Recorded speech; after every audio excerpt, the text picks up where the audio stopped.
Good morning. We are continuing our reading of Teaching from Rest today.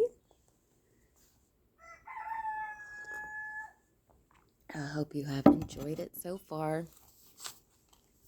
Today we're actually starting part 1,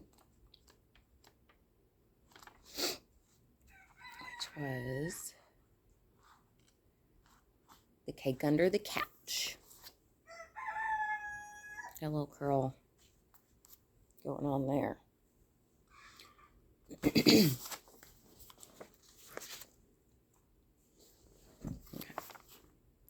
Everything that happens each day in the little universe of our work and our family and the circle of our friends and acquaintances can and must help us find God's presence. Fulfillment of the divine and will and the knowledge that it is being done is a source of serenity and gratitude. Francis Fernandez said that in Conversation with God. That's a fact. I mean, I don't know it's a fact. She says it happened. I believe it. I'm still trying to wake up, so.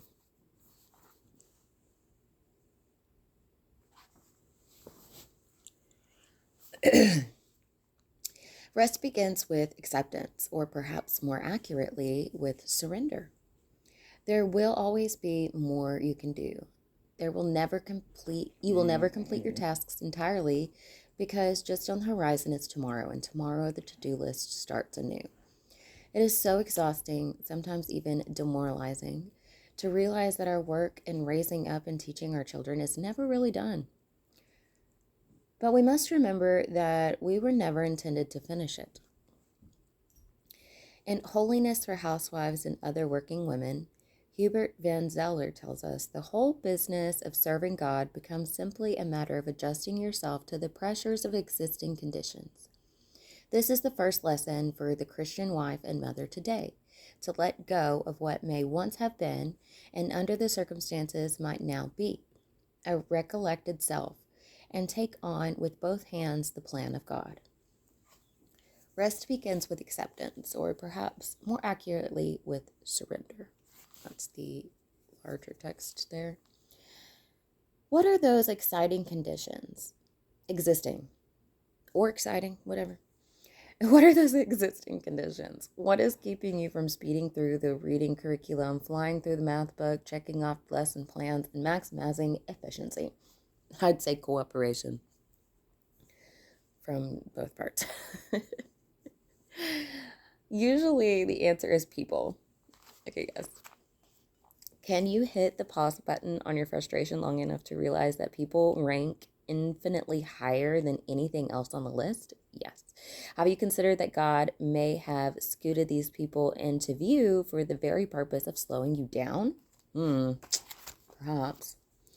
When a person interrupts what you are doing, you ought to recognize a representative of Christ. When the dog is getting under the sofa with tonight's dessert, you once assume that God wants you to put aside the half hour you have been looking forward to, which you meant to spend with a book in church or doing the Stations of the Cross, to make another dessert. Whatever is getting in the way of your plan for the day, the toddler's tantrum, the messy bedroom, the sticky juice leaking all over the fridge and into the cracks of the drawers, the frustrated child, the irritable husband, the car that won't start, the cake, the dog dragged under the couch, whatever that intrusion into your grand plan for the day is, it's also an opportunity to enter into rest. C.S. Lewis once observed, the great thing, if one can, is to stop regarding all the unpleasant things as interruptions of one's own or real life. The truth is, of course, that what one calls the interruptions are precisely one's real life. The life God is sending one day by day, and one calls one's real life, is a phantom of one's own imagination. That kind of reminds me of this story, so I'm just gonna break there and tell you the story that I now have to tell everybody. I was having a bad day, I lost my wallet. I was supposed to go have surgery, and I had to pay for the surgery, and my babysitter canceled, and then I had to go stay with my mom, who I was fighting with, and it was just like mess on mess on mess on mess. And I was like distraught because I was really looking forward to this procedure because it was supposed to really fix my face and head. And I was just like, I'm gonna have to cancel it. Everything's going to shit. And my boyfriend steps in and is like, can I tell you a story? I was like, sure. I didn't roll my eyes because he's so cute and I would listen to anything he says. But he told me the story of the farmer and his son. And just a brief summary is that there's a farmer and his son, and they had these really like nosy neighbors. Bethany. My dog's getting into trash or something. A rapper. You're not Bethany, you're Sheila. Okay, so there's a farmer and his son. They have really nosy neighbors. They like to come over and give their opinion where it's not needed, of course, like most people and neighbors. My neighbors are awesome. These ones. The son was trying to do something with the horse, and the horse got out. And the neighbors came over and they were like, oh, how unfortunate. This sucks for you, sir. Your life sucks. Your horse got out. How are you going to do everything you need to do with no horse? And they're like just telling him how unlucky he is. And he's like, maybe. And then the next day, the horse returns and it's a mare and she's in heat and she is followed by 3 wild horses. And the neighbors come over. I mean, the son is able to capture these horses, right? So the neighbors come over and they're like, you're so fortunate. Your life is so fantastic. Your luck is now turned. And the farmer's just like, maybe. And then the next day, the son is trying to break these new horses, and one bucks him off and he breaks his leg. Knows the neighbors come over and they're like, oh, how unfortunate. Your life sucks.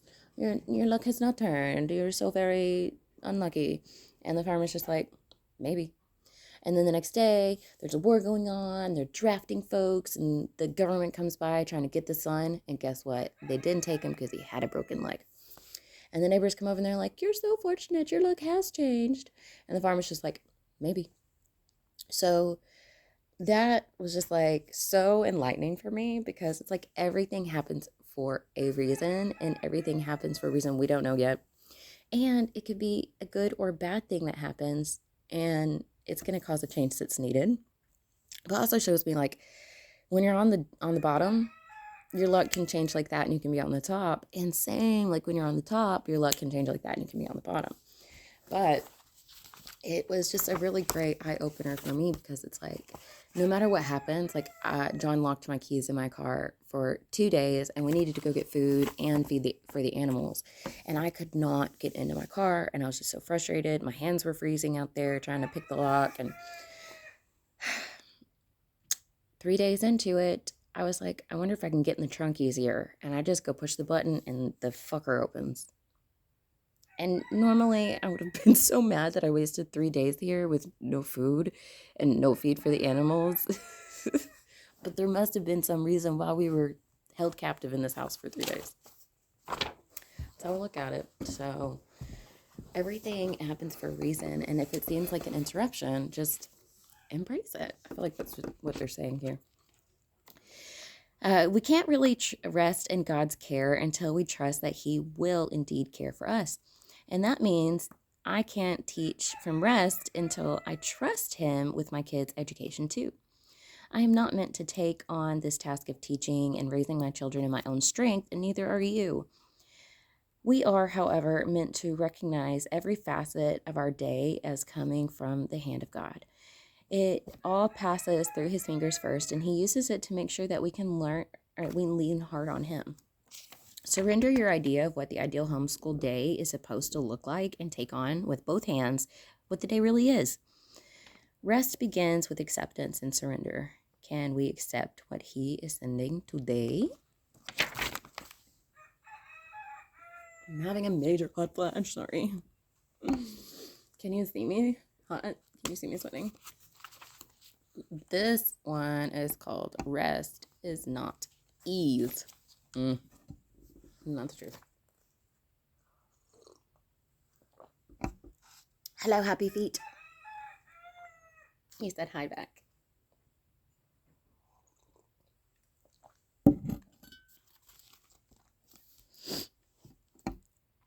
It is important to remember that rest is not ease. Bethany, come here. Not you, Sheila. Is it the cat? There's Beth right there. Sorry, animal chaos happening the last couple days.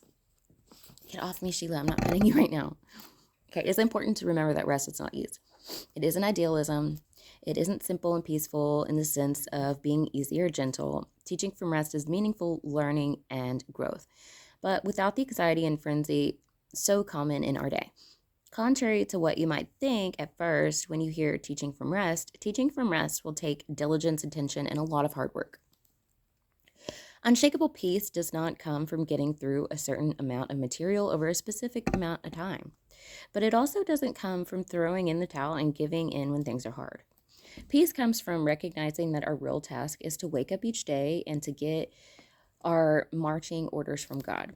It comes from diligence to the work He hands us, but diligence infused with faith, with resting in God's promises to guide and bless us. Teaching from rest doesn't mean that we let our children dictate the curriculum, that we ignore timetables altogether and decide that we don't care if our children ever get into college or pass their exams. Rest is trusting that God's got this, even if I'm a mess, even if I'm not enough, even if I mess up every single day, because I do. We have this desire to give our kids what we call an academically rigorous education. Andrew Kern and Christopher Perrin both taught me a bit about that. In my conversations with them for the audio companion to this book, available at teachingfromrest.com, I asked them how we could pursue a rigorous education while retaining a sense of rest. What I didn't realize at the time is that the word rigor comes from the Latin rigorous, meaning numbness, stiffness, hardness, firmness, roughness, rudeness. Rigor mortis literally means the stiffness of death, which I think we can all agree is not the goal of homeschooling our children. Absolutely not. No. Don't aim for a rigorous education, Kern and Perrin both told me. If we are aiming to order our children's affections, learn to love what is lovely, join in on the great conversation, and cultivate a soul that the person is ready in every sense of the word to take on the challenge around the corner and on the other side of the college entrance exams, work toward diligence instead. Diligence is a much better word than rigorous. You're not coming in, Happy Feet. Coyotes took off with some hens yesterday. Now I just have like a bunch of baby hens and a bunch of roosters. It is not happy out there. They're like sitting at the doorway going, "Give me hens! Give me new hens!"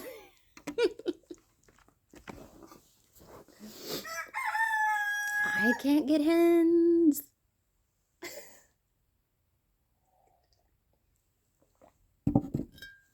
Okay. Diligence comes from the Latin diligere, which means to single out, value highly, esteem, prize, love, aspire to, take delight in, appreciate. What we are really aiming for in giving our children a rigorous education is not doing hard things, but cultivating a habit of focused attention. The word student comes from the Latin studium, meaning zeal, affection, eagerness. A diligent student then takes delight eagerly with a great zeal in what he loves. Through restful diligence, we work at the right things at the right way at the right time. As God gives us that wisdom, we are diligent about the things we love, and we can love what must be done because we have been blessed and loved by God, who even enables us to love our enemies. Surely, if we can love our enemies, then we can love the laundry or Latin or math studies. When we are diligent, even our mundane daily tasks can be offered up to God as gifts of love and sacrifice. As Laura Ingalls Wilder reminds us, the true way to live is to enjoy every moment as it passes. And surely it is in the everyday things around us that the beauty of life lies. Absolutely. I love that one. Lovely Laura Ingalls. So, what does this mean as I am entrenched in my actual day? What happens when my child throws down her pencil and her eyes well up with tears because she just doesn't get her math lesson today? This happens in my home quite a bit. When I focus on being diligent rather than rigorous, my measure for success is not, did I check off lesson 97 today? I am going to want to check off 97 at some point, but if I can't do it today because my child is not achieving understanding, I don't need to fret and worry and wring my hands. I'm not tempted to push her through to the next lesson because we must keep up. I certainly don't put the math book on the shelf and shrug it off either. When my child does not understand a math lesson, it should not disturb my state of peace. After all, God intends that study and work involve challenges and that we face and overcome, so we can expect difficulties from time to time when teaching our children. Now, it's not troubleshoot. Now it's time to troubleshoot, problem solve, and come alongside her. When she doesn't understand the day's lesson, it isn't a setback. It's just God showing us how our marching orders for the day should go. My child doesn't need me to fret and fear. She needs me to love and guide her with grace. This is the whole reason why I took John out of school, because he was struggling with timeliness, getting his work done and stuff. And he was saying he just didn't have time or he didn't understand it and stuff. And he was feeling really insecure about himself because usually he's like way advanced. And this year he was behind. And it's just not him. So I was like, he's just not getting the attention and the time that he needs. And he's just getting shoved off into a corner and told, sit still and shut up. And they really didn't care if he understood things. So I wanted to give him that opportunity to, if he doesn't understand it, I will sit down with you for an hour if we need to. We can take a break and go outside and run around, get some energy out and revisit the paper. And most likely we're going to understand it better because our frame of mind and our perception is a little bit different. So meeting him with grace.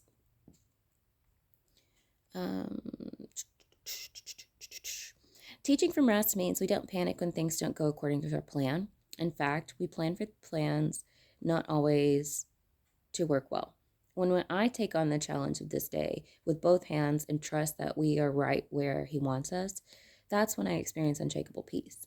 Not when the work is all done, the lessons all checked off, and the SAT aced, and when my child went successfully to college, proving that I did my job well. In fact, unshakable peace is not tied to my success at all. It's tied to faithfulness.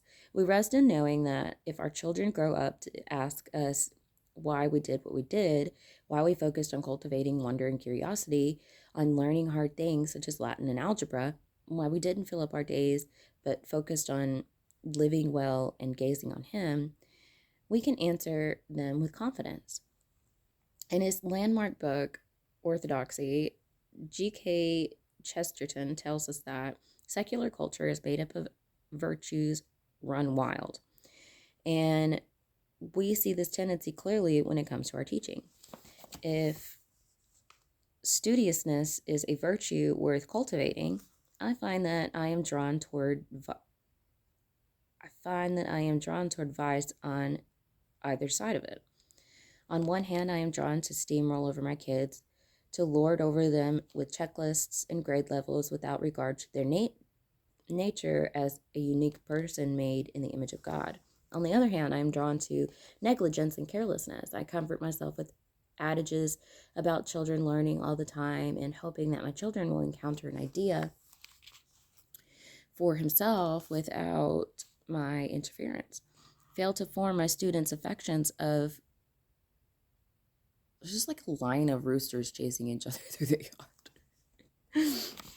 Sorry, hoping that my child will encounter an idea for himself without my interference. Fail to form my students' affections out of fear that such work is coercion and manipulation. Agreed.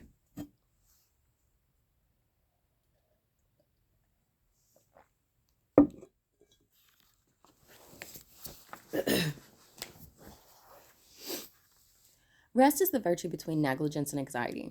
But many of the homeschooling moms I have met, myself included, find themselves more likely to fall prey to one camp or the other. When we are weak in virtue and when we inch toward vice, a curriculum that leaves no room for the soul to breathe will suffocate. But so will the absence of purposeful and intentional teaching. If we are doing our children a great disservice by shuttling them through this set of books and plans without consideration for their souls, we are doing them an equal disservice by ignoring their formation and leaving our children to form themselves. Let's really think about this. If our children are images of God, and they are, then we aren't meeting their needs or tending to their real nature when we swing like a pendulum to either of the vice of anxiety or the vice of negligence. I spent some of my early homeschooling years parked in an overly relaxed mode of teaching. It wasn't laziness exactly. I went in quite intentionally and thought it to be a great gift to my students to allow them to bloom on their own terms. What I found, however, was that the nature of my children was not nurtured by my best interests or best intentions.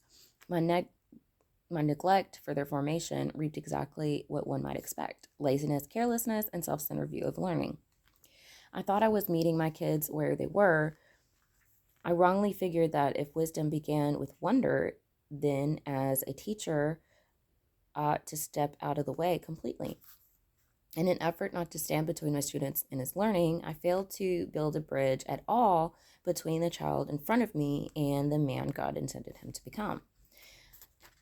So I kind of fall into this too. Like this week, Abigail's on vacation, and so I've been super, super relaxed with John.